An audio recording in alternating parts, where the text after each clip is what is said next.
Hello everybody, Mr. Meatshield here with another meaty movie review. And this time I am taking a look at Logan. This movie was directed by James Mangold, who also directed The Wolverine back in 2013. He also directed uh, Vegas, NYC 22, Night and Day, 310 to Yuma. These movies I have not seen, apart from The Wolverine, which I did see. Um, the only other movie that I have seen that he directed was Kate and Leopold, which also coincidentally stars Hugh Jackman alongside Meg Ryan. Now, The Wolverine and Kate and Leopold I did enjoy, and this movie he really steps it up. It is very different from Caitlin Leopold being not being a comedy first off, and this movie is also a very different theme from the Wolverine. Um, and seeing that he did work on Kate and Leopold shows that he has worked with Hugh Jackman before outside of the X-Men or Wolverine character. And because he has worked on the Wolverine or directed the Wolverine, he knows how to direct Hugh Jackman as that character as well. So it really all meshes very well in this movie. And of course, returning as Logan for the very last time, unfortunately, is Hugh Jackman. And my God, he does a great job in this. He is a very different Wolverine in this movie. He is ferocious. He is just, you can tell that this guy has just had it with everything. He just wants to live his life and just has been through a ton of stuff. And he really brings it, knocks it way out of the park in his performance for Logan. And it it's understandable because this is the last time. This is his last hurrah as as this character, which is very unfortunate because now we'll probably never see him and Ryan Reynolds on the same screen as Wolverine and Deadpool, unless Deadpool 2 or any future movies has him as a cameo. Who knows? Fingers crossed. But as far as this movie goes, he just every emotional uh, thing or emotion that he portrays, you really believe. Like you can tell that even that the character is tired or he really emotes very well as always as Logan, and it is just sometimes heart wrenching when you see him get hurt.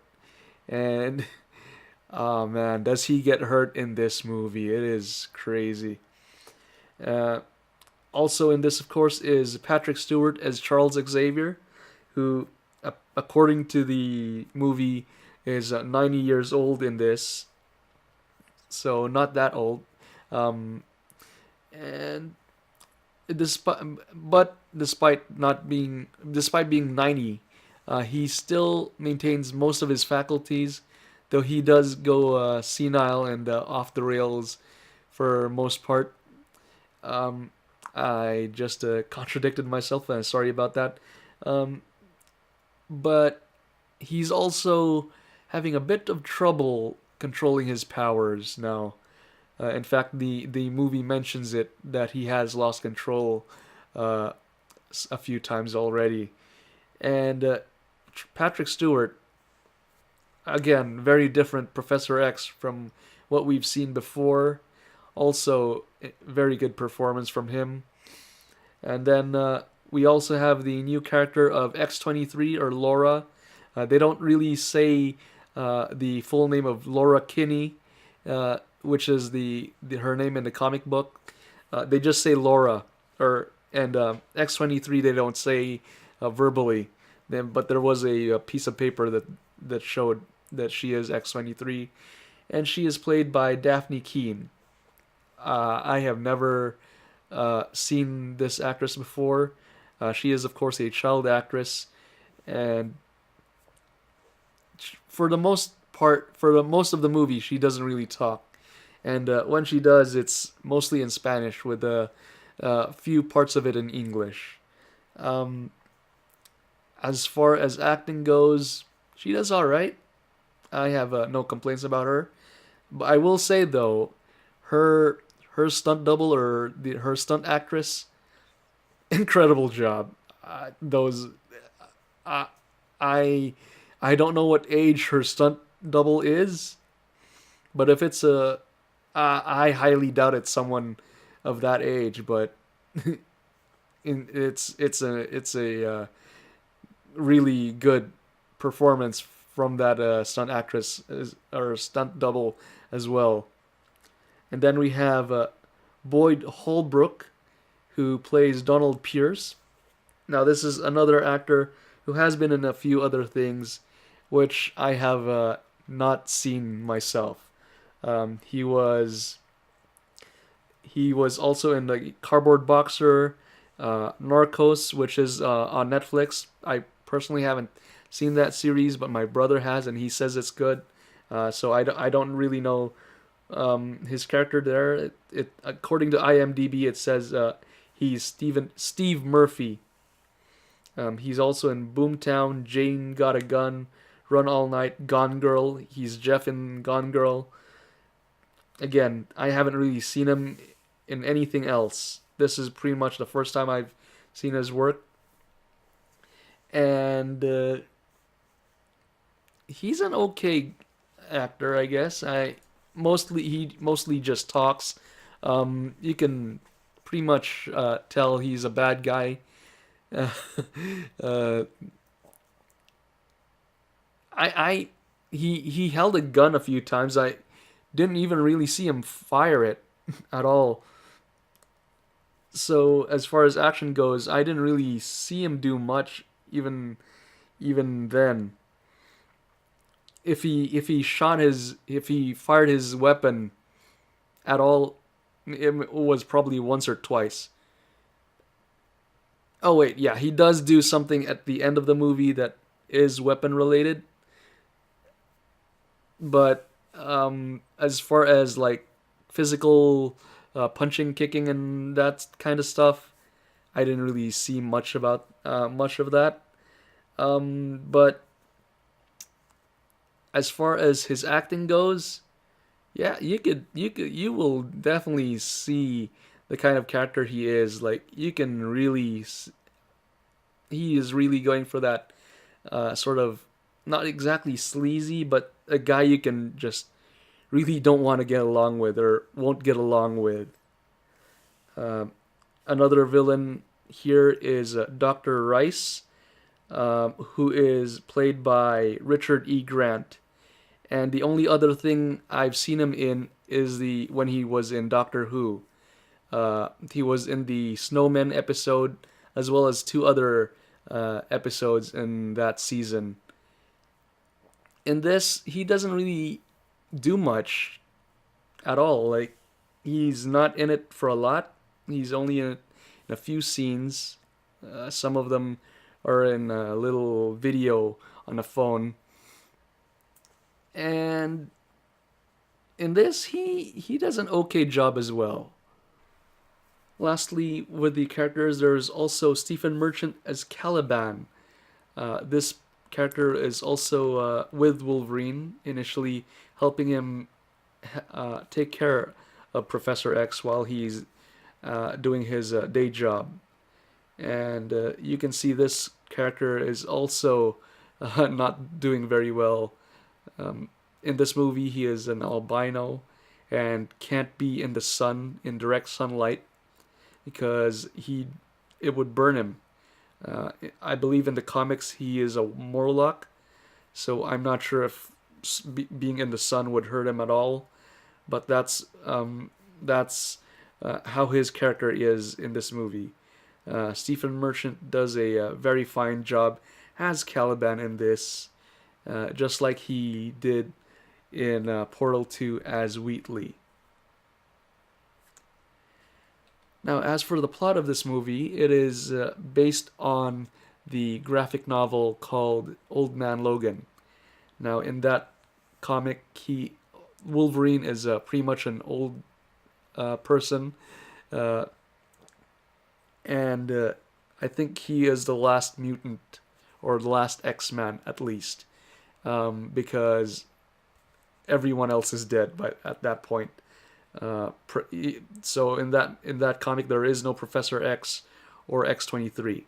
Um, of course, being a Fox movie, they don't have access to characters like Hawkeye, Ultron, Hulk, Venom, and all of that. So they had to change a lot of stuff in this movie. And despite that, the plot of this movie works very well. Uh, so, this movie is set in the year 2029. So, as I said before, Professor X is already 90 years old, and Wolverine is taking care of him with the help of Caliban. Uh, Logan has a day job, or night job, really, because that's when he usually works as a limo driver. Though he does have some jobs during the day as well. And during one of those jobs, he in at the cemetery, uh, he is approached by a woman who recognizes him as Wolverine, and she says she needs his help. Being being old and really tired of everything, Logan, of course, initially tries to shoo her or ignore her and just leave, with, of course, in accordance to his job.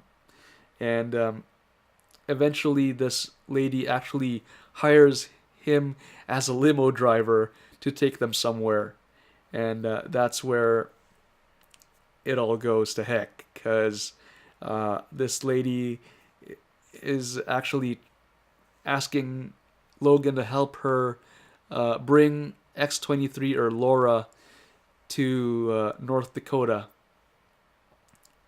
because that's where they need to be, to get away from the bad guys, or I can't even remember what the name of the company that they're running away from is. That's how forgettable the villains are, which I'll get to in a bit. But yeah, that's basically the movie. It's a big road trip from somewhere in Phoenix to North Dakota. And just like how the comic is, where it's basically a road trip between with Wolverine and Hawkeye, and they're going. I don't know where their origin is in the movie, but they're trying to get to Washington. And as far as the action scenes go, you will see a very, very different Wolverine. Is Wolverine as this is the most vicious Wolverine we've ever seen on the silver screen. There, you will. They really earned their R rating. So just a fair warning if you want to see, or if you want to take rather, children to see this movie. There are decapitations on screen. There's arms getting lopped off. There's arms getting frozen and just shattered. Claws going into skulls.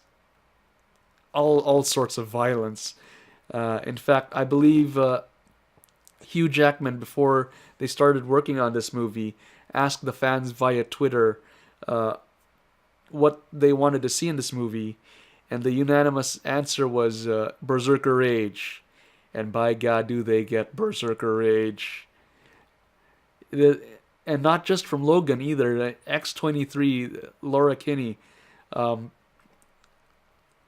she does incredible action scenes in this. That's why I was saying whoever her stunt double was. Bravo to her. I mean, good God, that was those fighting scenes were incredible, especially that last one. Jeez, oh man. But of course, I can't talk about it because I don't want to spoil anything.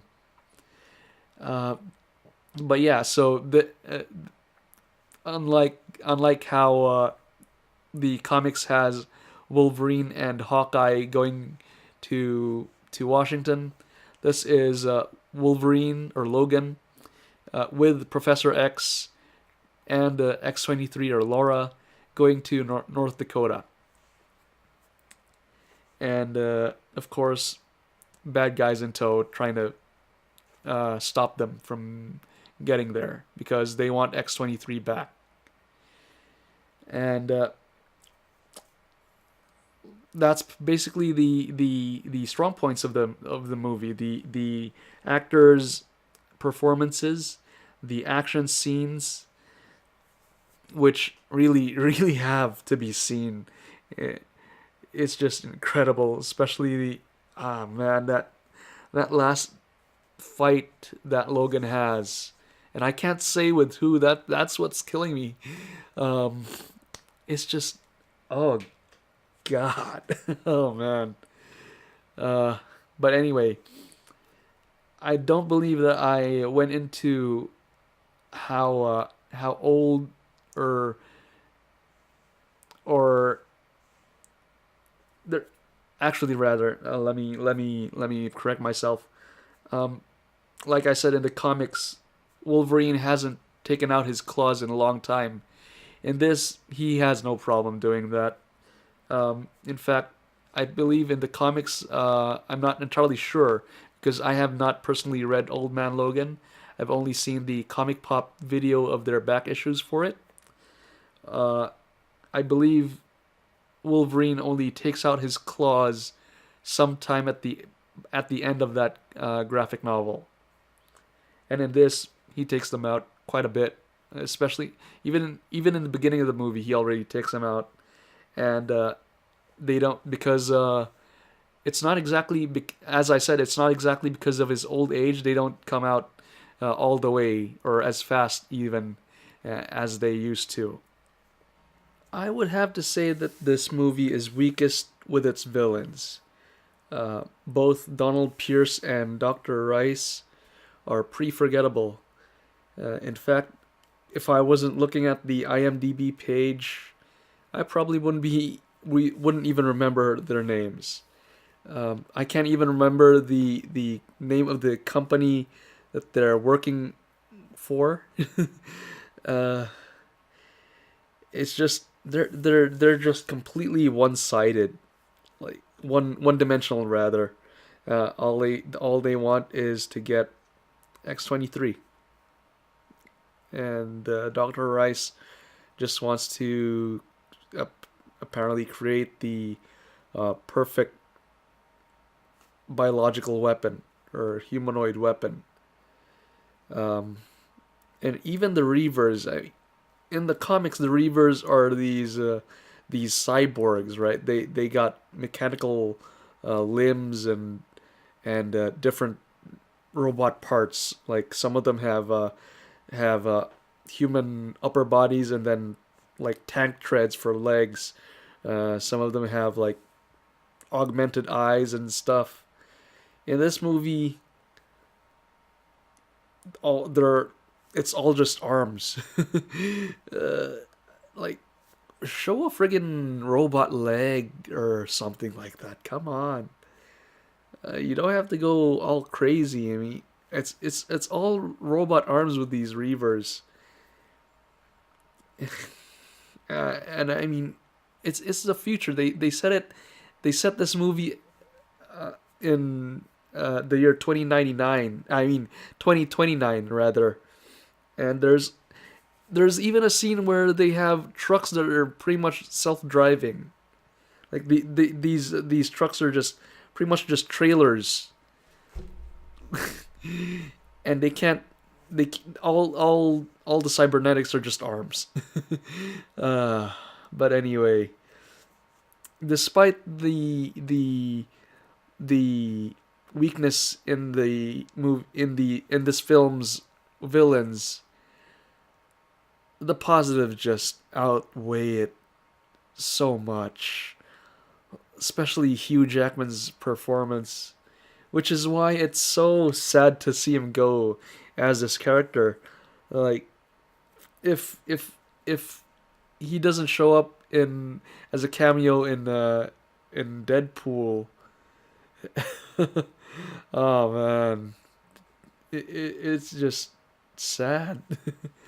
But as far as the last hurrah for Hugh Jackman as this character, I've been gushing about it since the beginning of this review, and by God, I'm gonna end it with that. He is amazing in this movie. This just, I'm if I think Viggo Mortensen won an Oscar for best actor in for Return of the King. I'd say Logan or Hugh Jackman might be worthy of an Oscar for this performance here as Logan. I mean, he's played this part for 9 films already, and it's just incredibly different from what we've seen him uh, as this character in the previous films. This movie is just a dramatic film. It's more focused on the drama rather than the action. And oh, you have to see it. So I guess the last thing is the tone of this movie is so different that there's not even they don't even go for an after credits scene.